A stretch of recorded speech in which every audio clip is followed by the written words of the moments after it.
Paz do Senhor, meus irmãos, graças a Deus. Hoje, nossa lição de número 10. O nosso tema é Sofonias. O dia do juízo está chegando. Meus irmãos. A gente pensa que as coisas que o homem faz vai ficar para sempre, o homem vai ficar impune eternamente ou para sempre. Não. Um dia existe, um dia chegará o acerto de contas. E quando o acerto de contas chegar, o homem chora, geme. E é melhor que seja nessa vida, para que ele possa ter a oportunidade de arrepender. Porque se for na outra vida, aí já não tem mais jeito. No nosso texto do dia, que está em Sofonias capítulo 2, versículo 3, diz assim: Buscai ao Senhor, vós, todos os mansos da terra, que pondes por obra o seu juízo, buscai a justiça, buscai a mansidão. Porventura sereis escondido no dia da ira do Senhor? Será que alguém vai ficar escondido, irmão, no dia da ira do Senhor?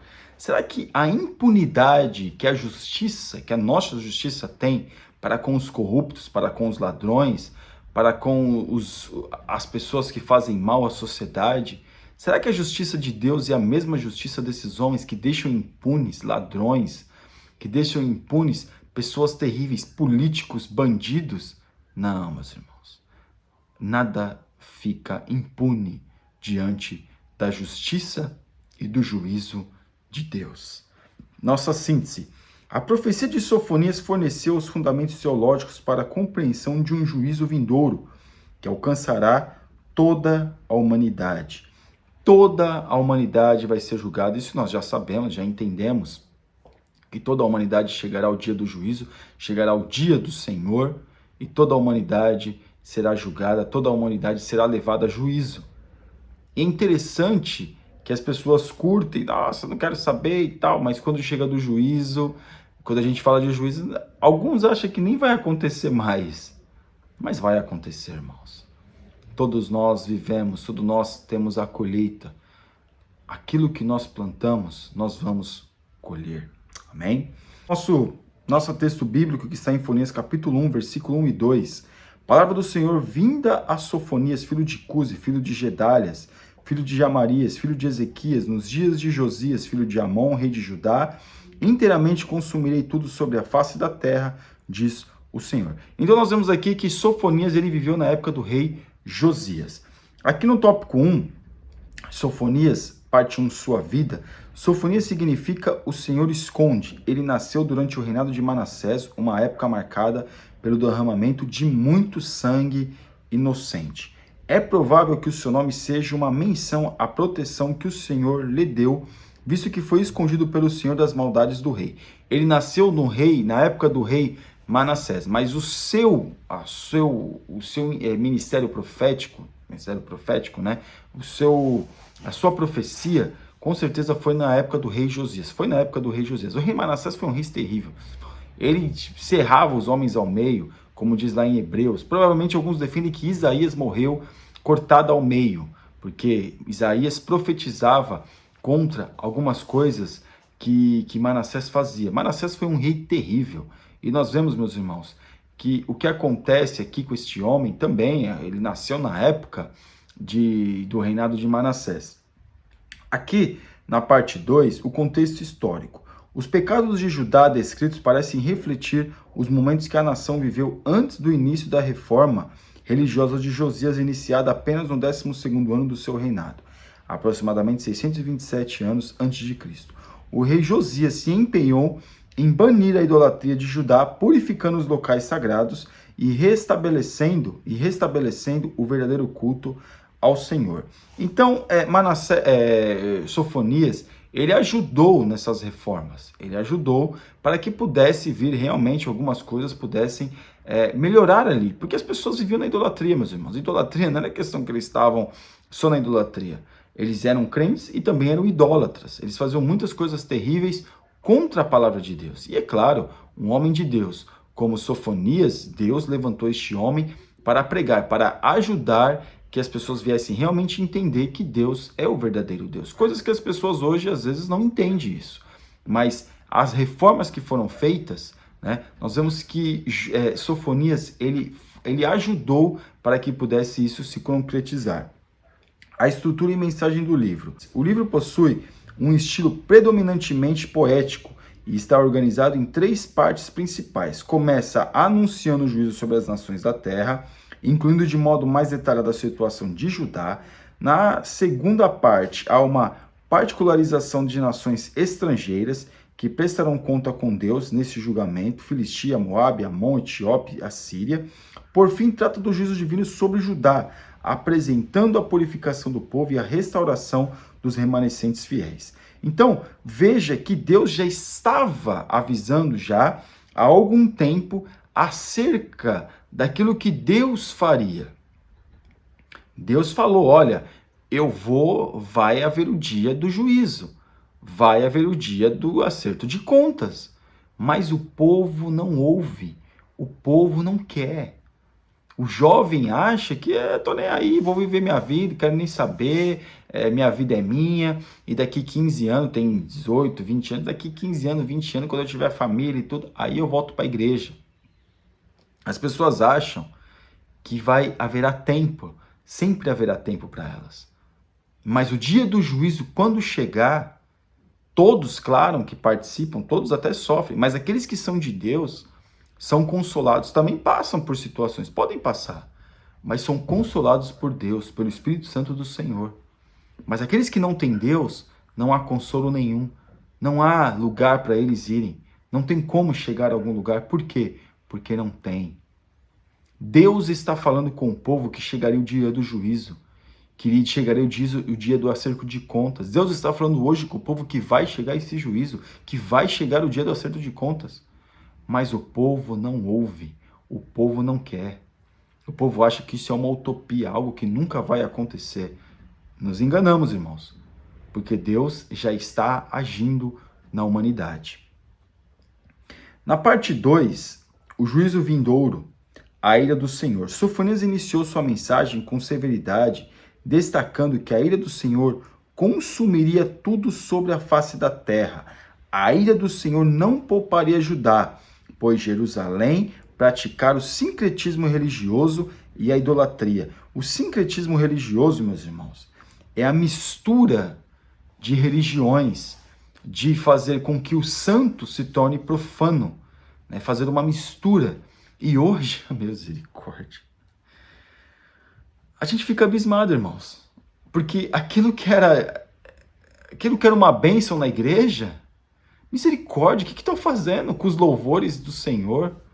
O que estão fazendo? As pessoas estão tratando as coisas de Deus como uma coisa banal, que é balada dentro da igreja, que é para atrair os jovens. Isso se chama sincretismo, misturar, fazer uma mistura de religião. Não que nós temos uma religião, mas fazer uma mistura. Para quê? Ah, mas é para atrair o jovem, tem que ter uma batida diferente, tem que ter não sei o que diferente. Agora o jovem pode se prostituir, que não tem problema, porque ele pode cometer fornicação que não tem nada. Não, Deus, ele quer que a gente case com a pessoa certa, então tem que experimentar. Misericórdia, irmão, que é isso?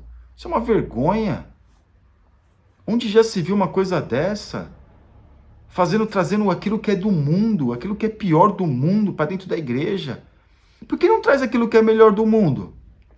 Como pessoas que estudam, como pessoas que fazem a diferença na sua área de trabalho, na sociedade.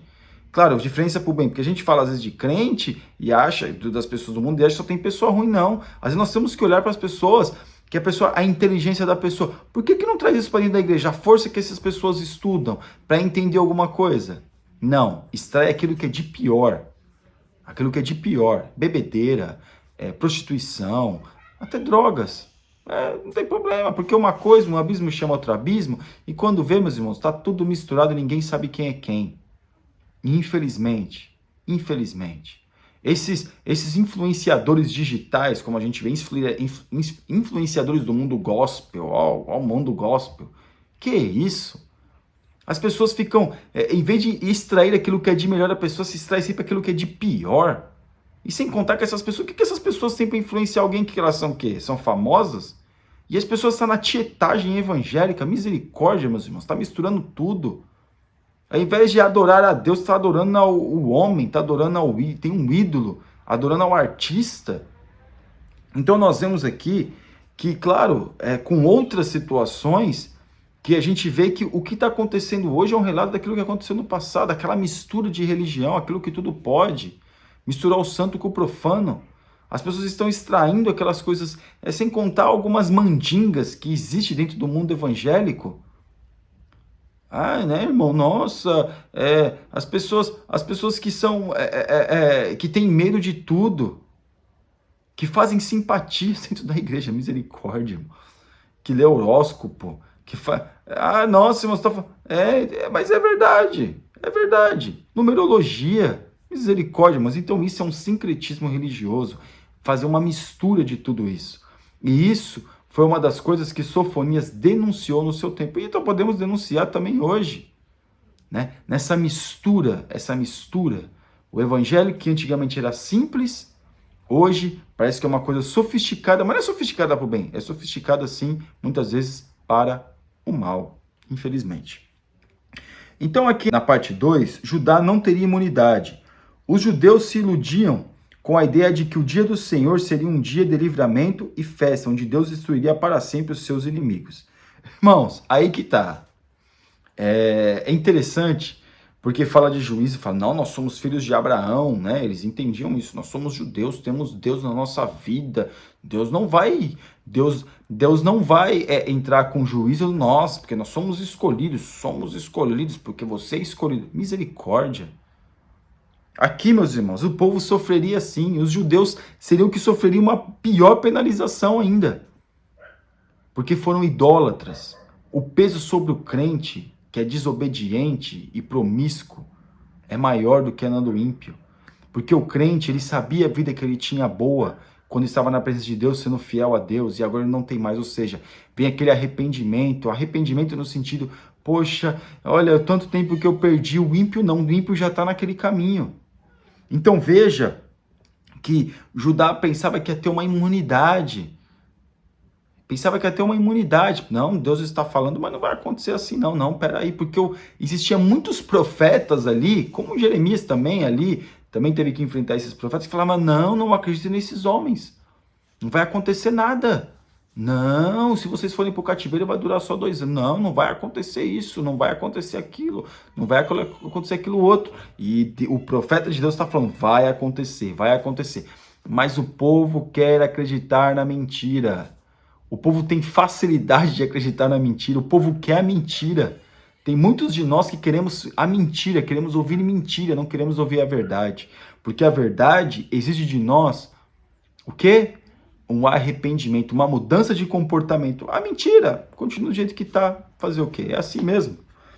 Aqui na parte 3, o juízo sobre as outras nações.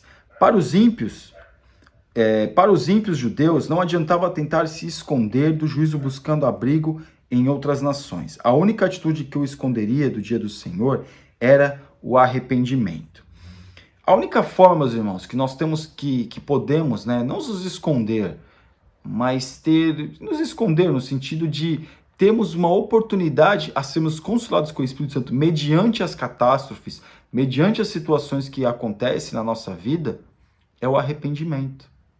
Mas o povo quer se arrepender? Não, porque o profeta fala que ele está certo. O profeta que não é de Deus, fala que ele está certo. O pregador fala que tudo bem. O sincretismo religioso diz para ele mesmo, e ele também diz para ele mesmo, reforçando isso, que ele está certo, não precisa mudança, não precisa arrependimento. Então veja aqui que Sofonias, ele está o quê? Ele está denunciando essas práticas, ele está denunciando essa mentalidade do povo. Porque o povo achando que ia para outros lugares, claro, se Deus mandar ir para outro lugar, se Deus falar, olha, sai daqui que vai acontecer uma catástrofe, Deus mandando.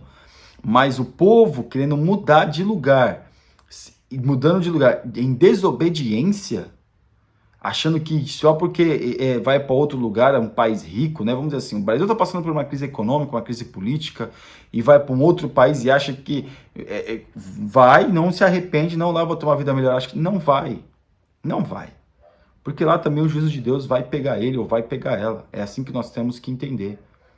O juízo de Deus, meus irmãos, ele vai nos corrigir até aqui, como é que nós podemos dizer? Chega um momento que Deus não fala mais, porque a oportunidade foi dada.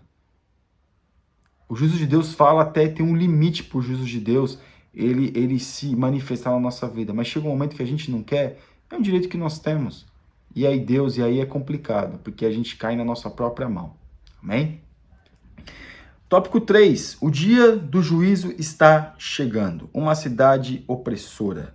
Os juízos expedidos não pouparam a cidade santa, identificada como uma cidade opressora. Como nós somos identificados por Deus? Irmãos, como nós, né? Aqui vai falar sobre isso, né? A questão de como nós nos enxergamos. Como nós achamos que Deus nos vê.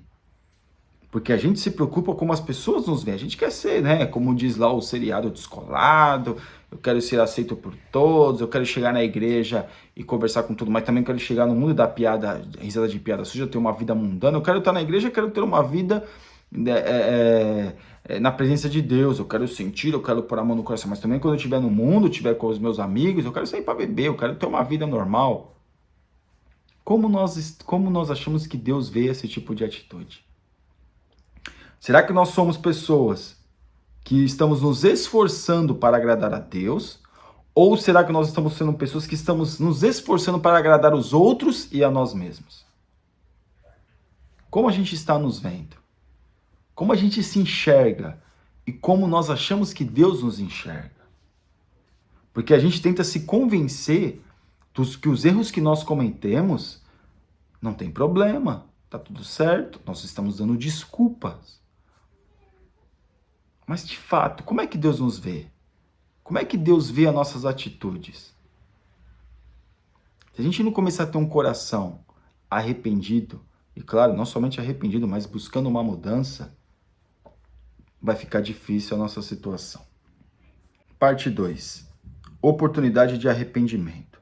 Apesar de todas as investidas de Deus para que o povo se arrependesse, os judeus permaneceram resolutos em seus pecados, ignorando a correção do Senhor. O povo não quer se arrepender. O povo não quer. O povo, certa feita, disse para Jeremias: não fale, porque a gente não vai te ouvir. Nós não queremos ouvir você. O povo falou para Jeremias. O povo falou, que eu não me recordo agora do capítulo 2, mas Deus, o povo falou para Jeremias: nós não queremos te ouvir. Não fale, porque a gente não vai te ouvir. Porque o povo não quer se arrepender. O povo não quer mudar de vida. O povo não quer deixar o pecado. O povo não quer. E aqui nós vemos que Deus está dando a oportunidade para o povo se arrepender, mas o povo não quer. Mas Deus ama tanto a humanidade que enviou seu próprio Filho Jesus Cristo para nos abrir ainda mais a oportunidade do arrependimento. Mas muito de nós não queremos. Parte 3. Promessas de bênçãos futuras. Depois de apresentar o lado sombrio do dia do Senhor, o profeta encerrou sua mensagem destacando o seu lado festivo. Irmãos, Deus com tudo, né, traria juízo pelo povo, mas também depois traria o refrigério. Porque aí depois veio Jesus, depois aproximadamente 500 anos aproximadamente, Deus enviou seu Filho Jesus. Teve um movimento, né? Teve uma questão de uma renovação na questão do entendimento do povo. Naquele momento, Deus curou a idolatria do povo, mas o povo também acabou mais para frente cometendo outros pecados. Então Deus ele traria o juízo, a correção, mas também traria o refrigério. Amém? E a nossa conclusão: o julgamento divino profetizado por Sofonias para Jerusalém não foi final. Embora tenha sido severo, foi derramado pedagogicamente, não destrutivamente. O propósito era possibilitar o surgimento de um remanescente purificado para o mundo atual. Haverá um juízo vindouro muito mais severo, visto que representará o julgamento final, marcando o fim das oportunidades. A reflexão escatológica não pode ser ignorada pela igreja. É urgente e requer de nós vigilância constante. Então veja que não foi uma questão pedagógica que Deus ele corrigiu o povo, não foi para destruir o povo, mas uma questão para que o povo pudesse entender aquilo que Deus queria fazer no meio deles. Amém? Você ainda que não é inscrito no nosso canal, está convidadíssimo a se inscrever. Meus irmãos, que Deus abençoe a cada um, em nome de Jesus. Deus abençoe.